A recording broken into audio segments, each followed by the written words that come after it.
Today, we're back for another episode of the Automator Series, and I'm with the magical Terri Allen. So firstly, welcome to the Automator Series. Thanks for joining us. Thank you, Gavin, and thank you for inviting me. I mean, obviously, you reached out and we haven't really met before. I just wanted to ask, though, while we're on here, how did you find me? Good old Google search and just popped up on the results. Did you put certain things in? Yeah, it's just online spiritual coaches, online holistic Interesting. coaches. Yeah. I'm like that because I'm all energy, so I like to know, the alignment and what you were putting Yeah, in and what what's you were getting. resonating. So Yeah. that's why I asked that question. No, 100%. But on that note as well, for everyone who doesn't know you, I'd love to kind of just turn over to you to say hi to everyone and also just give a bit of introduction to who you are, what you're doing, what your passions and focuses are. So basically, I am a spiritual healer, but I'm also a mindfulness facilitator, a mindfulness teacher, meditation teacher, energy healer. But I'm also an author of 2 children's books, My Magical Garden and My Magical Tree. And I have a podcast called, with my husband, called The Magic of Miracles.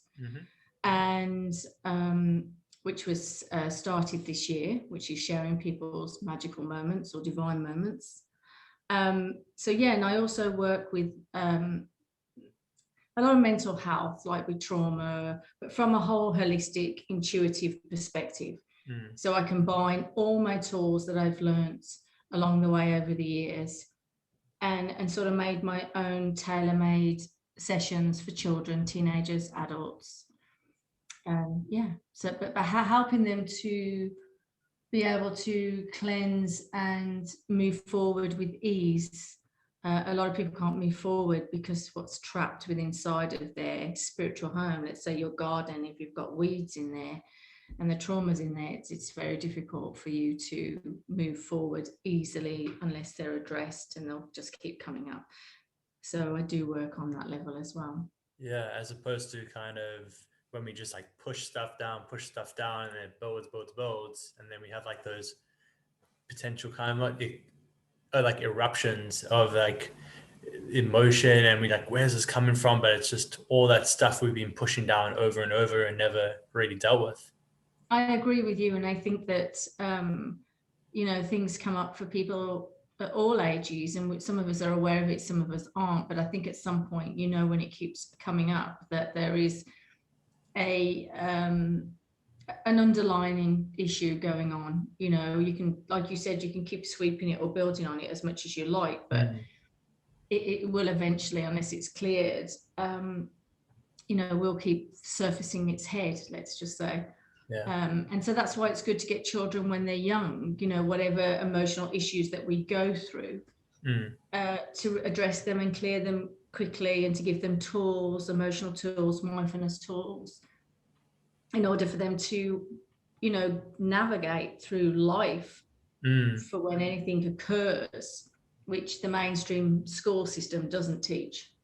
Yeah, no, thinking about my childhood and my schooling years, it would have been like mind blowing if they offered kind of almost like mindfulness training in some fashion, or if it was just a focus in my family, or like gratitude journeying, or any of that. Like, it's weird to think how potentially different things would have been with my mindsets if you had been doing that from like a young age, and just that was just like part of your habits.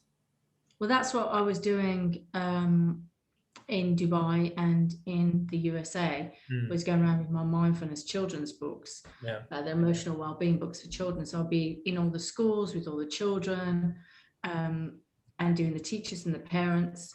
And then obviously when the pandemic hit, it's they obviously sent down a different avenue. And so me and my husband we were guided, which is now almost complete, is to open an Angels of Light Children's Foundation. So taking all my programs and new programs I've put together and giving it into areas that are needed, whereas there's less control.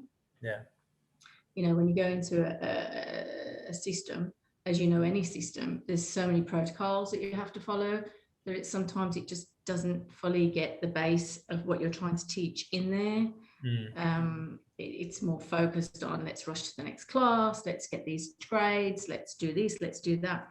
And I think it's missing the core foundation of children, and to give them that foundation in life in order for them to be able to, whatever's going on in our world, to be able to self-navigate. And when they are educated in a box, they can't then, they freak because they're in that box. They've been used to scheduled boxes. And so to teach a child, like you just said, when you were young, why are you here? Your emotions, your feelings, what is it you want? What's coming out? Sharing how you're feeling, doing meditation, mindfulness, compassion for one another, caring, kindness, sharing the Mother Earth. All these simple things were removed from a curriculum, or probably not even in many schools there. And so, the child then is losing a lot of fundamental tools in life. The phone isn't the answer to everything, so they are.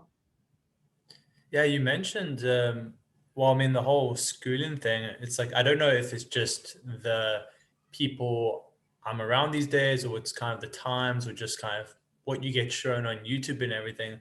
But it seems like it's really become a lot more in the forefront of like traditional schooling and the way most of us were schooled. Just like, there must be better ways. Like I know back in South Africa, there's a few alternative schools where there's no, I think there is curriculum, but it's kind of like you almost do what you want. I think that's also a thing in Sweden. It's just like, what do you want to focus on today? Like, what's your passion? What interests you? And I think they're enrichment schools. Yeah. And there was some Waldorf schools. That's it. Waldorf, but yeah. even they've gone a bit interesting, let's say. Yeah. So I think more people are opening smaller little holistic or enrichment schools from their home, or from a small place, and I think that's personally the way to go. Not a big building with 5 or 6, 7, 800 children. It's just a number. Yeah, it just kind of like came to me now, because I was gonna say, like, it must be quite scary as a parent just to raise a child and make sure that they have these good mindsets and they're kind of getting the things they need. But then I was also thinking, like, back in the days when we lived in tribes and just kind of like smaller circles, it's like, I don't know if there was like schooling. You kind of were just around people. You were just having experiences and trying things and learning things, and that it wasn't like structured like it is now. I think they were passing on the education that they'd learned and everyday life skills, which are not also taught, I'm not saying all the schools. I mean, you did have a really good school in Bali. It's called the Green School. I think you've got a few, actually. I've heard about that. Used to have a very good name. And that had a lot of the fundamentals of yoga and cooking for each other, and the land, and where the fruit and vegetables are from, and the whole foundation really of appreciation. And so I think if I don't know how that's still going now, but it was the Green School in Bali. I'm sure it's still really busy. I think there was a couple of others as well. It's a shame that they're not in mass. Well, but hopefully more are popping up now. It seems to be like a growing kind of focus and movement, though, definitely. I think so. It's the same here. Like, my son's not in school. I took him out. He's in an enrichment program. And if I need anything to have him taught, I just get a teacher to do that. And then I bring in the rest ourselves. And actually, he's flourished, I actually hadn't heard that term, enrichment program, before. I'm actually curious to see if there are programs back in South Africa for that type of thing. Like, I wonder if it's kind of growing. Yeah, it's this is here, and it's called enrichment program. So a lot of people are doing their own thing. So they're not actually falling under a system. They can actually do their own thing. And so it means that the government can't get involved. They call them enrichment schools, enrichment programs, so they fall out. But that's for America. I'm not too sure about overseas, other places, but maybe it's the same thing. I'm definitely keen to check it out. So, I mean, already we've touched on quite a few things. Like, you were in Dubai, you're working with kids. The focus was mainly with kids in Dubai, but then we also spoke about Singapore and Hong Kong. Like, well, in Hong Kong and Singapore, I was actually in the fashion and beauty industry. I had a consulting company for the years that I was there. So I did do wellness and mindfulness and well-being, but also beauty. So I combined the two together. And then when I got to Dubai, halfway along, being there, I switched, after 6 or 7, 8 years, I switched to doing my energy healing work. And studying crystals and energy and chakras and everything, and cleansing myself, mind, body and spirit, working on myself. And then obviously people were bringing me their children, and then obviously studied in the UK, but online from Dubai, holistic educational therapy for children. And then with my co-author, we wrote the children's books, My Magic Garden, My Magical Tree. The basis around them is the fact that the garden is we are a connection of Mother Earth, as we were just discussing earlier with Bali, the Balinese people right back in the day. We're very, maybe still are, we're very connected to Mother Earth with their offerings on the floor. Everything they were using was from the flowers, from the plants, going from massage, the herbal teas. I mean, it's just really, that's where we're all from. And that was the whole point of doing the children's books, was My Magical Garden was planting that seed in the child's mind to connect them back with nature on all levels, because they're mindfulness books. And then My Magical Tree was an extension of us. We are the tree of life, which connects us to everything, because trees connect to everything.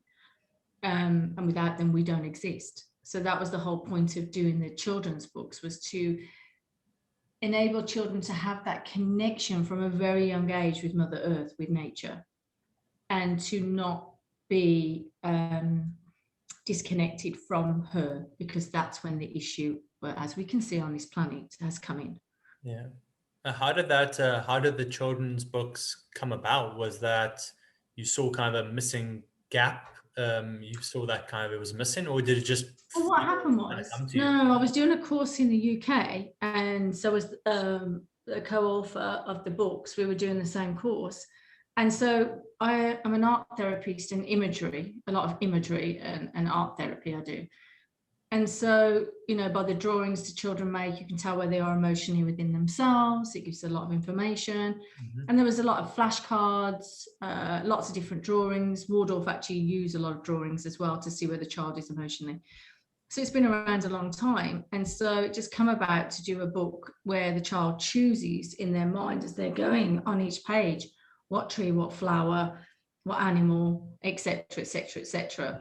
And then you look it up in the back of the book. There's an appendix that tells you where the child is emotionally within themselves, and then the teacher, parent, carer can implement that wellness, that well-being, because children are angry or upset, or maybe they're imbalanced, maybe it's too much technology, maybe they need to be outside in nature, maybe, and the teacher and the parents don't analyze that all the time, that they've got too many kids in the classroom, or the parent or the carer is not too sure. So by using the books, it tells you where the child is emotionally, and what you bring in able to bring that balance in.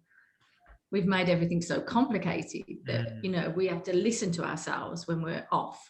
Why are we off? What do I need? Do I need to walk more in nature? Do I need more, technology? There's time on there. Do I need to meditate? Do I need to do yoga? Do I need to do some sports? So it just tells you holistic things to do, breath work or art, more creativity you're lacking, or so they were using it as a tool. So that's how it came about, really. Okay, amazing. And I guess for you as well, like you said, you've been thinking that you pulled your kids into private, different programs for yourself rather. And I guess it's also kind of all bubbling and kind of pulling in from different directions, like, oh, this would be beneficial, and your mind's kind of in that place. Yeah, I mean, for me to have my son out of the education system was just the way it was for us. I know it doesn't work for everybody. Not everyone wants to be, and I understand that. But at least, give some, and mindfulness in schools is trying to take off. And in Dubai, they were doing quite a lot of it because they're all independently owned. So it wasn't, under one government or under one, like UCLA or something else. They had more freedom to do more things. So it just depends. I know more teachers are studying mindfulness, and you've got the Goldie Hawn Foundation that, has Mind Up. which has been working for years, but has been more successful. I think I'm not too sure outside of America than him, but he's taking off now, and Europe embraced it, and I know in the Middle East and other countries it's getting better now, but it's when you've got to go through a whole system, sometimes it can be a bit, of a matrix, Yeah, just I hear you. depends. No, so I think what might have jumped out to a bunch of people and jumped out to me is you said you were actually focused on the fashion world when you were in Hong Kong, Singapore, and then it was about 6 years ago you said you started to go in the direction of No, when I was in humanity. Dubai, so in Hong Kong and Singapore, I was, used to do grooming in the hotels, wellness grooming, beauty, everything. So there's always a wellness underneath to it. Okay. So I was a very big advocate on that. And then when I got to Dubai, I still was doing that. And then after 6 years of living in Dubai, I started to then go fully holistic in the way that I worked here, doing healings, groups, meditations, workshops, life coaching. I did life coaching, studying in Dubai as well, and counseling. And so I have many different educational backgrounds, but I just put them all together and then use them, tailor make them for each person that comes, each child or each teenager or each adult, just for them to have some clarity, to help release whatever's stuck, to give them more clarity of where they are or what parents need to implement. And it just helps everyone be a lot clearer, but at the same time you're cleansing and you're clearing and you've taken them back to their center. I think when we go off our soul calling and we go off our center is when we have the issue. Yeah. But You're ignoring something. what sounds really, really interesting is that you've had such a range of different experiences, and you said you brought them in kind of influences in from different places. And I imagine that makes the way you work with people and how you think about things very, very unique. Because like I know even with the work I do, like obviously it's all kind of in the realm of technology, but based on the different things I've worked on in different companies, like the way I think about problems is very different as opposed to someone who's just had one focus type of thing. So I imagine it's the same for you, right? What do you mean exactly? Having had all those different experiences and For then me, living abroad in different countries and different cultures and different people, I've loved. It's been the best education ever. I think if any parent could have backpacked their child around the world as an education is the best ever. Living in Hong Kong, Chinese friends, getting to do Chinese New Year, eat with them, the food, the culture, the Chinese medicine, which has been my life, since living there. That's all I ever take now is herbs, Chinese herbs, or, my lifestyle changed completely there from that type of perspective, like my wellness, my well-being, my whole body was getting a lot of healing through. I loved the philosophy of how the Chinese work through etiology and just how the body, the chi in the body. And so I got a lot of education, and in Singapore the same thing. And then moving to Dubai, I mean, Singapore was great because you have a different bunch of cultures. You have Malay, Indian, and Chinese. And then you have the expats. So again, you've got all different religions that were, you've got Diwali, you've got, every different religion that was there. So we all used to celebrate each other. It was really a community, which I loved. And then coming to Dubai, which is a Muslim community, was at first a little bit harsh, like I wasn't quite understanding. And it was how do I approach this? So the way to do it, which I say to anybody, is to embrace it. So the local ladies became my friends. I went to their weddings, went to their Eid breaks, was in their home, breaking their fast, understanding their food, the culture, everything. So again, I never felt separate. Again, I was welcomed in. So everywhere I've lived, I've been very blessed to, as if it's my home, as if I was welcomed in. But it depended on my mind, the way I was, because when I first got there, I was like, oh, so I didn't transition very well the first year. It was a bit of a shock with the culture. And I had to educate myself and just go with it and sort of embrace it and learn and educate myself not to resist, Yeah. But, you know, each country has given me a lot of foundation, a lot of education, a lot of understanding, traveled around. So then I have you know, I can speak to anybody really. There's no, you know, so many different people, different cultures, different everything. And now I'm in the United States, and we have a quite big Jewish community. And again, you know, breaking their fast with them and learning and listening and sharing. And I think that's the fundamental thing of we're all the same thing. We're all coming from the same place. It doesn't matter where you go, what religion, we all want the same thing. We want to be loved, you know, cared for, you know, keeping our family safe. It's the same thing. And what connects us really to one another is love and compassion for each other. Well, one thing you said that was really interesting is when you first arrived, you were kind of taken back a little bit. But then what I've also found is when I've been in new places and I kind of get taken back a little bit, as long as the new place I'm in, they don't like push their mindsets or whatever on me. And they're kind of just like, hey, this is just what we do. And then you kind of like slowly start to warm up to it as you're around it more and it's not getting pushed on you. You're like, oh, it's kind of, you start seeing it and you kind of start getting pulled into it a little bit, just like slowly. I think, yeah, I mean, for me, it was a lack of education, of not understanding the Muslim religion and the way women dressed and the black abaya and the whole thing. And I was like, what's going on here? You know, so for me, I didn't understand. I had to sort of like understand and listen and just take an interest. You know, I am living in another country. You know, what I had done in Hong Kong and Singapore, it just came in quite brash. But Dubai never forced you to cover up or to do anything like that. Otherwise, they wouldn't be thriving today, I don't think.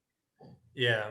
Yeah. I mean, also for you, that I imagine if that had happened, like when it gets forced on you, you obviously just going to like close up more and you're going to instantly push Well, it. that's everybody, which is going on with our world at the moment. You know, anyone that's forced to do anything against, and that's the whole foundation of teaching clients or children or teenagers what's right for you, to listen to your inner intuition, to listen to your guidance, to follow that guidance. What's right for you, Gavin, might not be right for me, but it doesn't mean it's wrong, you know. But when it's being forced on anyone, it's always a retract. It will never work. And we're free spirits, we're free souls, or individual souls, or individual free spirits.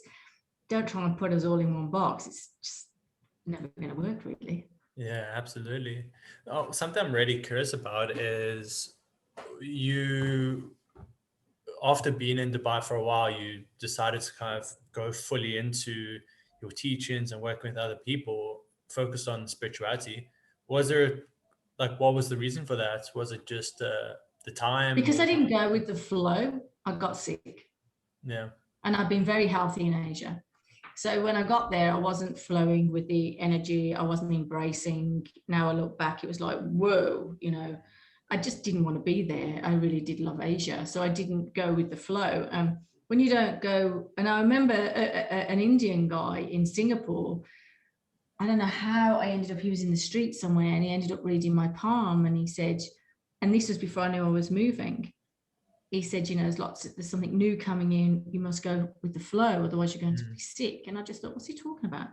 I never thought anything more, but actually in Dubai, I got sick and I actually really rebelled being there and I didn't embrace it and go with the flow. And so in the end, something had to give in. Otherwise my health would have been shot to shit, really. You know, it was just, you know, let go and you're here for a purpose. And actually looking back, it was the longest time I've been there, but actually the most magical experiences, you know, meeting my husband, meeting my son, and my friends, the foundation of my friends and the whole spiritual growth and people I've met around the world with some of my closest friends. So you know, I have a free meditation every Friday morning at 9 o'clock, which I've done since the lockdown. And those people that I met in Dubai have been on every Friday to share their light and support one another and help one another during that time. And these are people that I met in Dubai. And there's a, you know, back in those days in Dubai early on, there was a lot of solidarity, a lot of connection and deep friendship.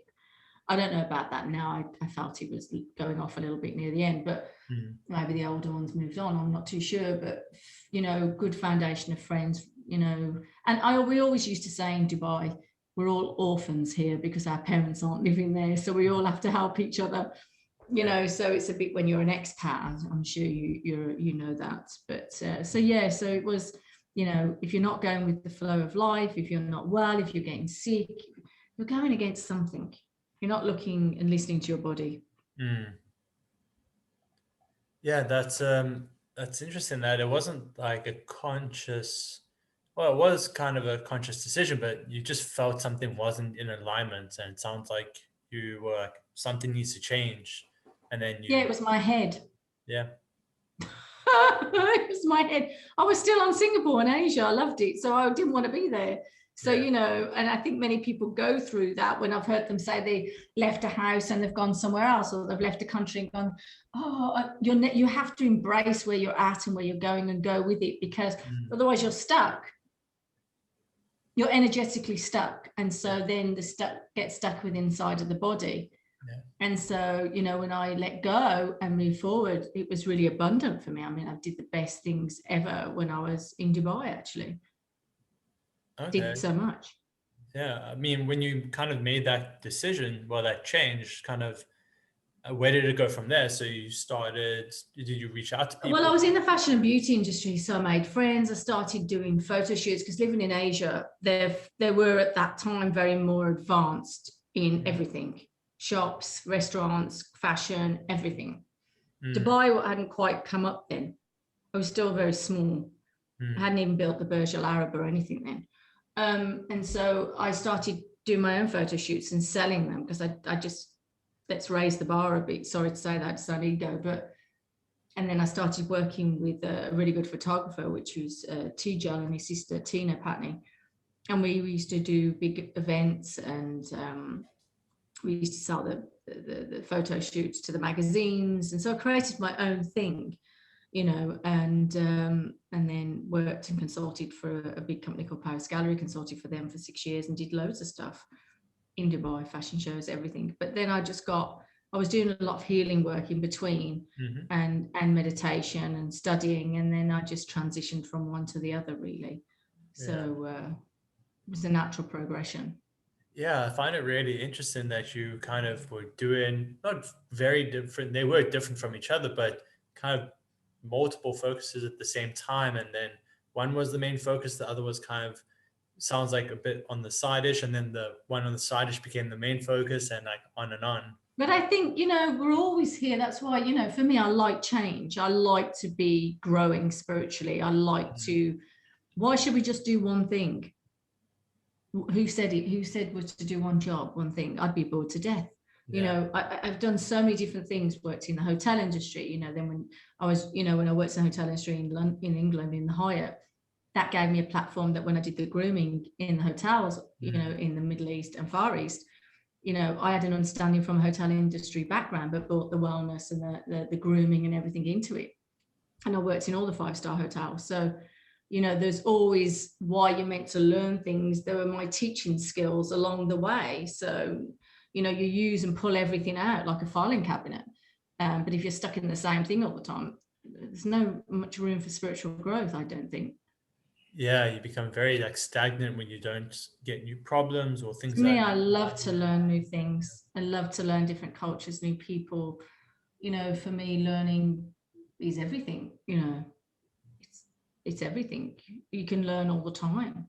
Yeah, something I think would be really beneficial for others is each time you kind of shifted your focus a bit, how did you go about finding people to work with in those slightly different focuses?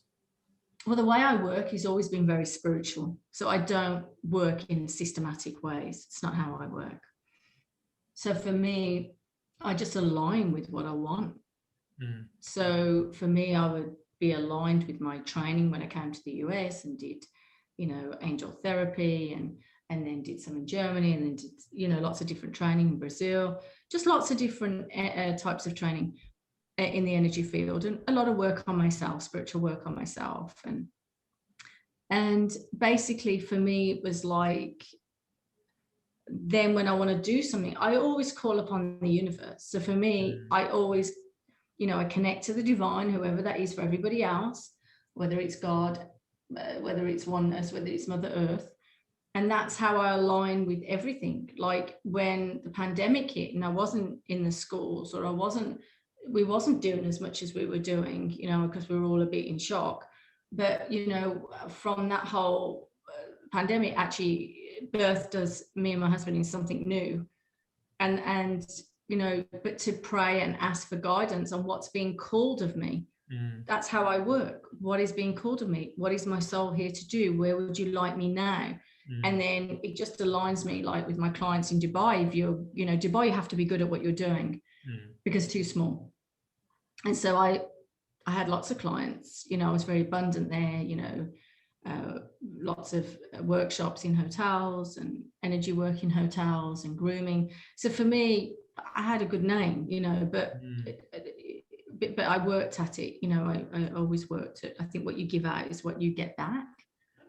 And so I take my work very serious, and I'm very disciplined and very honest, always very honest, which people really know me for that. And so, but also being asked every day, what, let my soul call in, what am I here to do? What am I here for? And then, at the beginning of the year, that's how, I said to the divine, what can we do? What can we do to bring more light onto this planet? And then, the Magic and Miracles podcast came in, where people are sharing the divine stories. Whatever light you can bring to the world, it will come through you. You will be called to do something. And so that's how it was born, to spread some light, to spread that everybody can have a daily miracle. People seem to think that like a miracle like occurs once in your life. No, it's every day, every day. Yeah, it's interesting you bring that up. I was listening to one of the last days of 21 Days of Abundance. It's like a meditation thing by Deepak Chopra. And today was about the luxuries in life. And I always thought about luxury was obviously the big things, but he was saying it's no, luxury can just be you, I don't know, wear a cologne that you like, or you take a bubble bath, or you take a walk in like a field that you've always wanted to. Like those things are luxury because you're kind of treating yourself. And that kind of resonated with me, what you said now. That's the whole thing for me. It's nature, that when you look out into Mother Earth, and especially where you are as well in Bali, and America is so beautiful. So beautiful. They have everything in one place here, and their nature is beautiful. And to me, just looking at that nature and connecting with it and walking around those giant trees or the animals or whatever, to me, that is that's your moment. That is your moment. These simple things, walking on the grass, that we've disconnected ourselves from, that it has to be an external thing. It's not. It's friendship, it's support, it's love, it's solidarity, it's helping one another. To me, it's neighborly, helping each other, not putting each other down. To me, it's helping each other, being there for one another, but without trying to judge. Yeah, that's a big thing. That's one thing I've really picked up on in Bali. It's that there's so many different interests and people and backgrounds, but the big thing is there's a much lower simmering of judgment. So you feel kind of more comfortable to try things you wouldn't have tried before, or be open to things you haven't tried before. And kind of what we were saying earlier, it doesn't feel like it gets pushed on you. So it kind of lets you be more open to it. Yeah, Bali's very humble. I found that every time I went, there was nothing pushed or forced. So for me, their offerings on the floor, I remember once going there, I think I trod on one, and someone said, oh, what are you doing? I thought, oh, and then someone explained to me, I felt very ignorant, but then it was really nice, and it's a nice thing to do, and we do that in our home. I think it's a very nice thing that everyone, they're giving their offerings back to Mother Earth. They're saying thank you, that, they're being grateful. And I think that's nice for children, to learn in school, to learn in the home, the nature, the respect of Mother Earth, what she gives us every day, to nurture her, to respect her, to look after her, the water, the trees, the air, everything. And I think the last year and a half is what's really in our face. To do your bit, stop looking for someone else to do it for you. You know, Mother Earth will always be here and will always survive outside of us. That's showing now, actually. You know, through the pandemic, she was shining, we weren't. Yeah, absolutely. Yeah, I think that's the big thing is we always say like, oh no, we're worried about humanity and all that. Well, obviously because we are humans, but it's like if we kind of all disappeared, animals would flourish, nature would Everything, yeah, flourish. Earth would 100%. probably be the That was happiest shown place. last year, 100%.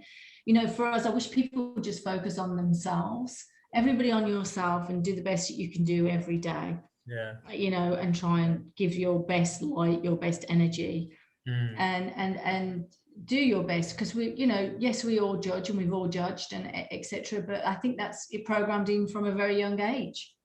You know, and that's where it comes in. And you know, we are a judging society. And for me, it's like, let's just take a minute, yeah. Like, let's just stop all the arguing and everything and just embrace one another, because at the end of the day, we're all brothers and sisters. We're all the same energy. We're all one, and we have children on this planet that need to connect back to Mother Earth, because everything healing for us is in her garden. Everything it's healing for us is in her garden. Yeah. Everything. I've been on herbs for like over 20 years. My health is, thank God, you know. Yeah. And I have to give thanks to that, being in Asia, you know, learning that really. Yeah, really herbs. Being this side really does kind of open you up to like a very different way of thinking and also like a lifestyle. But I think that's also a beautiful note for us to wrap up on. I think people are definitely going to want to hear kind of more, because you've touched on so many different things today, and also you got the children's books and then the work you're doing now, and then obviously how we're talking about the photography and it naturally developed into the coaching and work you're doing now. If people want to reach out to you and learn more about what you're doing or just touch base, like what's the best way for people to do that? Well, obviously you're going to put a link, but yeah, it's www.terri, Terri-Allen, ALLEN.com. Yeah. And you can also find us on the podcast, Magic of Miracles. So you can find us on all platforms there as well, on YouTube. Yeah, and you're correct. We will definitely drop everything in the bottom so it's easy for people to find. But thanks so much for the time this morning. Well, your afternoon. You're welcome. Well, yeah, I'm evening, you're morning. Yeah. But no, you're really welcome, Gavin, and thanks for connecting. The universe connected us for a reason. So, you know, I believe souls are connecting for some reason. And so, yeah, thank you so much. Yeah, thanks so much for your time. I hope you enjoyed that episode of the Automator Series as much as I enjoyed having it. And there are two things I want you to do now. I want you firstly to follow me on YouTube, get that subscription in, because you're going to see all the new episodes popping up in that case, and you can stay on top of the series. And the second thing is, I want you to reach out to me. If anything we discussed on the episode today resonated with you in regards to potentially taking a jump into an online spiritual coaching business, or you really have a business and you're wanting to grow that out and you're feeling like you could be impacting a lot more lives, but you don't quite have the time right now, you don't quite have the freedom you wanted, and you don't quite have those systems in place, I want you to reach out to me. It's a no pressure, no strings attached. Send me a message on Facebook, LinkedIn, email, whatever you prefer, and we can just have a conversation and a bit of a back and forth in regards to where you're at, what you're looking for, and how I might be able to help you impact more lives with what you're doing.